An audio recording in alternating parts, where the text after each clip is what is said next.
Esther 8:1 through 10:3. That same day, King Ahasuerus awarded King Esther the estate of Haman, the enemy of the Jews. Mordecai entered the king's presence because Esther had revealed her relationship to Mordecai. The king removed his signet ring he had recovered from Haman and gave it to Mordecai, and Esther put him in charge of Haman's estate. Then Esther addressed the king again. She fell at his feet, wept, and begged him to revoke the evil of Haman the Agagite and his plot he had devised against the Jews. The king extended the golden scepter toward Esther, and so she got up and stood before the king. She said, "If it pleases the king, and I have found approval before him, if the matter seems right to the king, and I am pleasing in his sight, let a royal edict be written.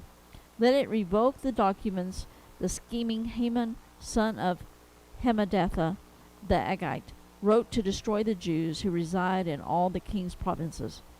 For how could I bear to see the evil that would come on my people? How could I bear to see the destruction of my relatives?"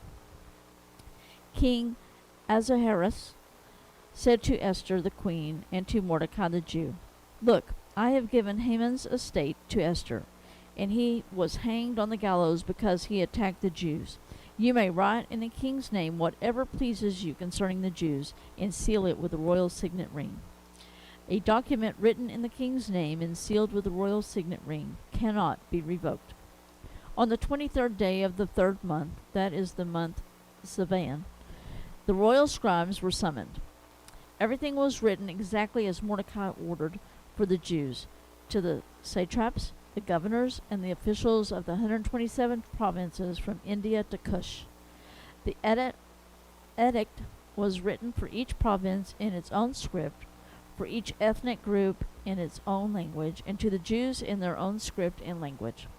Mordecai wrote in King Ahasuerus' name and sealed the edicts with the royal signet ring. He sent the documents from mounted couriers who rode fast horses bred from the royal racing mares. The king's edict gave the Jews in each and every city the right to assemble and defend themselves, to destroy, kill, and annihilate every ethnic and provincial army hostile to them, including women and children, and to take their possessions as spoils of war. This would take place on a single day throughout all the provinces of King Ahasuerus on the 13th day of the 12th month, the month Adar. A copy of the document was to be issued as law in every province. It was to be published for every ethnic group so the Jews could be ready to avenge themselves against their enemies on that day. On their royal horses, the couriers rode out in haste. At the king's urgent command, the law was also issued in the fortress of Susa. Mordecai went out from the king's presence clothed in royal purple and white, with a great golden crown and a purple robe of fine linen.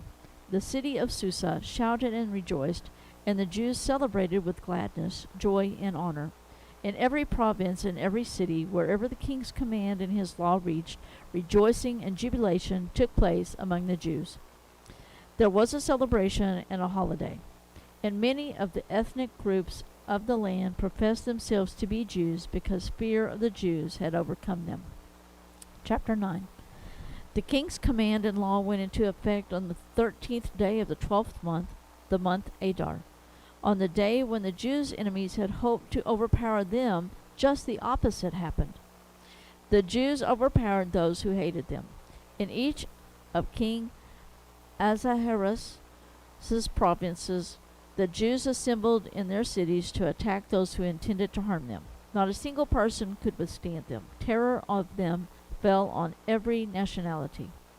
All the officials of the provinces, the satraps, the governors, and the royal city administrators aided the Jews because they were afraid of Mordecai. For Mordecai exercised great power in the palace, and his fame spread throughout the provinces as he became more and more powerful.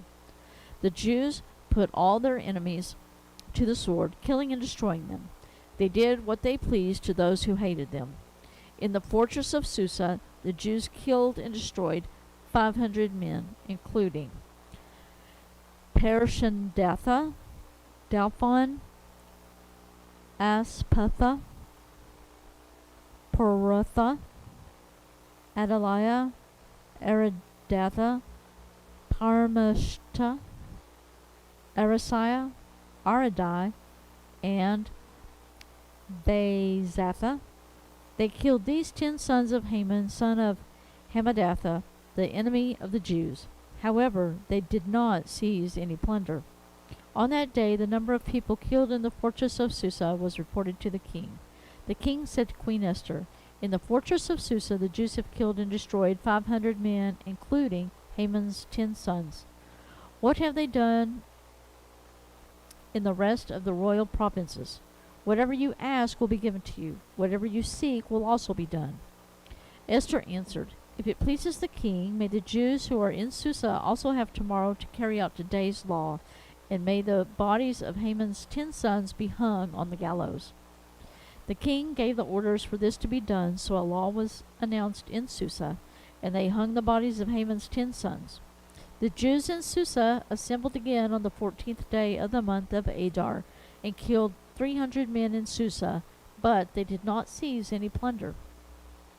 The rest of the Jews in the royal provinces assembled, defended themselves, and got rid of their enemies. They killed 75,000 of those who hated them, but they did not seize any plunder. They fought on the 13th day of the month of Adar, and rested on the 14th, and it became a day of feasting and rejoicing. But the Jews in Susa had assembled on the 13th and the 14th days of the month. They rested on the 15th day of the month, and it became a day of feasting and rejoicing. This explains why the rural Jews who live in villages observe the 14th day of the month of Adar as a time of rejoicing and feasting. It is a holiday when they send gifts to one another. Mordecai recorded these events and sent letters to all the Jews in all of King Ahasuerus' provinces, both near and far. He ordered them to celebrate the 14th and 15th days of the month of Adar every year, because during those days the Jews got rid of their enemies.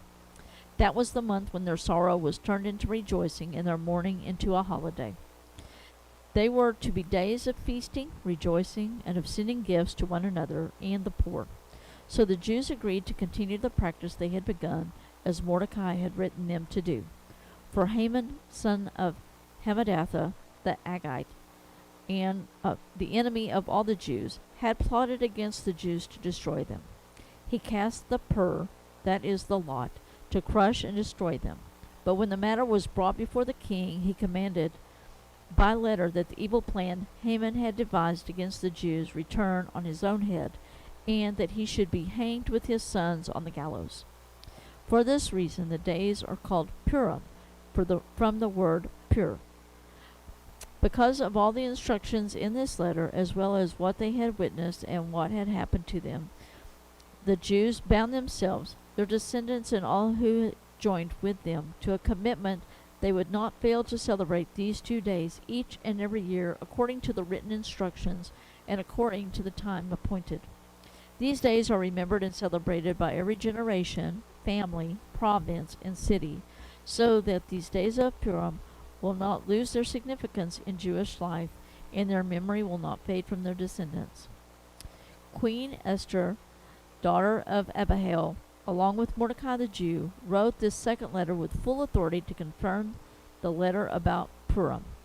He sent letters with messages of peace and faithfulness to all the Jews who were in the 127 provinces of the kingdom of Ahasuerus, in order to confirm these days of Purim at their proper time, just as Mordecai the Jew and Queen Esther had established them, and just as they had committed themselves and their descendants to the practices of fasting and lamentation. So Esther's command confirmed these customs of Purim, which were then written into the record. Chapter 10. King Ahasuerus imposed a tax throughout the land, even to the farthest shores. All of his power and magnificent accomplishments, and the detailed account of Mordecai's great rank to which the king had promoted him, have they not been written in the court record of daily events of the kings of Media and Persia?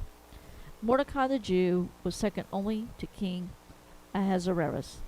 Famous among the Jews and highly popular with many of his relatives, he continued to seek good for his people and to speak for the welfare of all his kindred.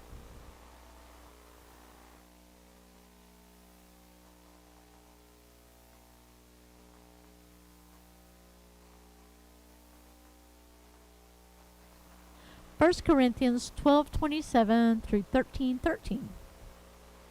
Now, you are the body of Christ and individual members of it, and God has placed these in the church.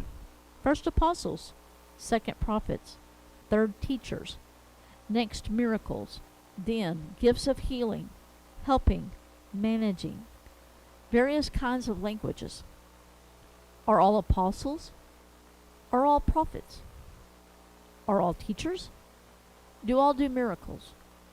Do all have gifts of healing? Do all speak in languages? Do all interpret? But desire the greater gifts, and I will show you an even better way. Chapter 13. If I speak the languages of men and of angels, but do not have love, I am a sounding gong or a clanging cymbal.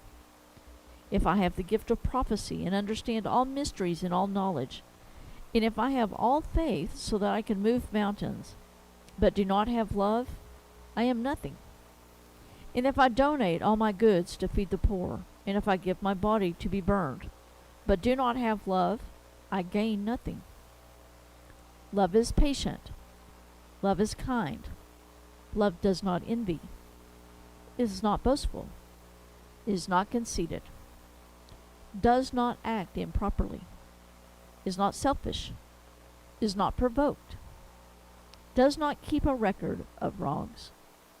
Finds no joy in unrighteousness, but rejoices in the truth. Bears all things. Believes all things. Hopes all things. Endures all things. Love never ends.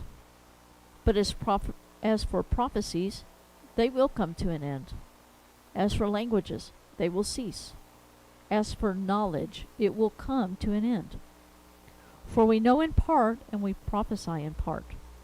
But when the perfect comes, the partial will come to an end. When I was a child, I spoke like a child. I thought like a child. I reasoned like a child. When I became a man, I put aside childish things. For now we see indistinctly, as in a mirror, but then face to face. Now I know in part, but then I will know fully, as I am fully known. Now these three remain: faith, hope, and love. But the greatest of these is love.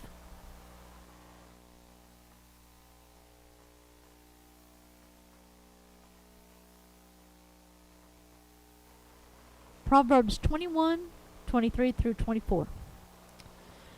The one who guards his mouth and tongue keeps himself out of trouble. The proud and arrogant person, named mocker, acts with excessive pride.